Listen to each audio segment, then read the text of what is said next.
আজ আমি আপনাদের সাথে শেয়ার করব একটা জি-শকের ঘড়ির আনবক্সিং। এই জি-শকের 2023 সালে এসে 40 বছর পূর্ণ করলো। তারা 40 ইয়ার্স সেলিব্রেশন করছে।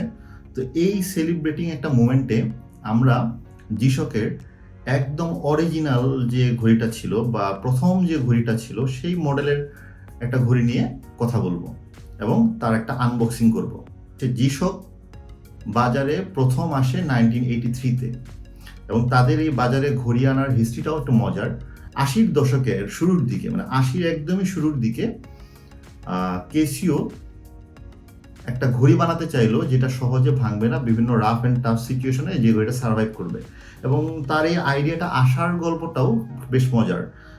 সেখানের যে ইঞ্জিনিয়ার, তার ঘরে একটা ঘড়ি একবার পড়ে ভেঙে যায় এবং সে রিয়েলাইজ করলো একটা ঘড়ি বানানো দরকার যেটা সহজে পড়ে গেলে ভাঙবে না। সে জায়গা থেকে একটা ঘড়ি বানানোর উদ্যোগ নিল যে ঘড়িটা বিভিন্ন কঠিন সিচুয়েশনে, বিভিন্ন টাফ সিচুয়েশনে সার্ভাইভ করে যাবে। সে থেকে তারা এটা নকশা করা শুরু করলো এবং তারা বিভিন্ন রকম এক্সপেরিমেন্ট করলো। তার মাথায় আইডিয়া আসে যে একটা বল ড্রপ খেয়ে আবার বাউন্স করে, কিন্তু সহজে ফেটে যায় না। তার ভিতরে এক ধরনের মানে একটা বাউন্সিং একটা পাওয়ার থাকে এবং বলের যে মেকানিজম, সেই জায়গা থেকে তার মাথায় আসে যে সে একটা ঘড়ি বানাবে যেটা হচ্ছে চারিদিকে ওই একই রকম টাফ ম্যাটেরিয়াল দিয়ে আবদ্ধ থাকবে, যার কারণে ঘড়িটা ভিতরে সেফ থাকবে। তো 80-র দশকের শুরুর দিকে তারা এক্সপেরিমেন্ট শুরু করে এবং 1983 সালে প্রথম বাজারে জি-শক একটা ঘড়ি লঞ্চ করে। এই ঘড়িটা যখন বাজারে আসে তখন আসলে জাপানের মার্কেটে বা তাদের নেটিভ মার্কেটে সেটা খুব বেশি সফলতা পায়নি। বাট সেই ঘড়িটাই যখন আস্তে আস্তে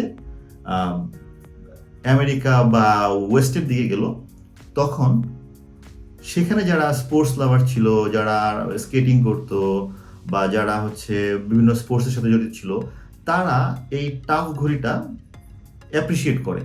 হ্যাঁ, সেই সময় অনুযায়ী এই ঘড়িটা বেশ বাল্কি ছিল, ঘড়ির চারপাশে অনেক মোটা প্লাস্টিক ম্যাটেরিয়াল ছিল, তো যা সহজেই বিভিন্ন টাফ সিচুয়েশনে ঘড়িটাকে বাঁচিয়ে রাখতো।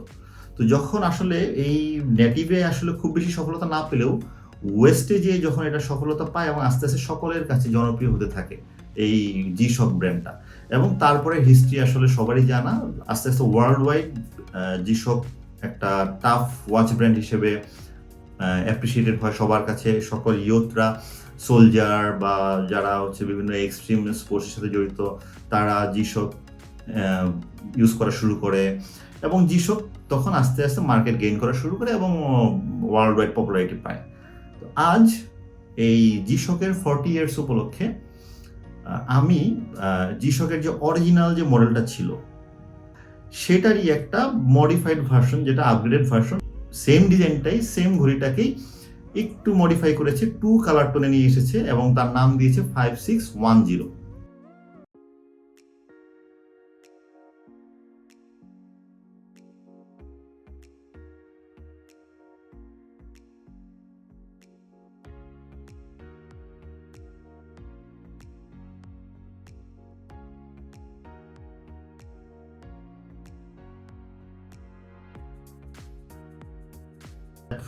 এবং বডিটা হচ্ছে অ্যাশ কালারের এবং মাঝখানে মূল যে ঘড়ির পার্টটা তার উপর একটা ব্ল্যাক কালারের একটা প্লাস্টিক শেল দেওয়া। আর মূল ঘড়িটা হচ্ছে অ্যাশ কালারের এবং একটু ব্ল্যাকের কম্বিনেশন, এবং এর ডিসপ্লেটা হচ্ছে নেগেটিভ ডিসপ্লে, ব্ল্যাক ডিসপ্লে, এবং ডিজাইন সেই একই 1983-তে যেটা বের হয়েছিল সেটাই আছে। ঘড়িটা এখন বর্তমান সময় অনুযায়ী অনেক ছোট হলেও বাট এটার একটা ক্লাসিক অ্যাপিল রয়েছে, যার কারণে সারা পৃথিবীতে এখনও এই মডেলটা এবং তার সাথে অন্যান্য মডিফাইড মডেলগুলো এখনও প্রচুর সেল হয়। সো আমরা একটা হাতের পরার পর এটা কেমন লাগে সেটা আমরা দেখি।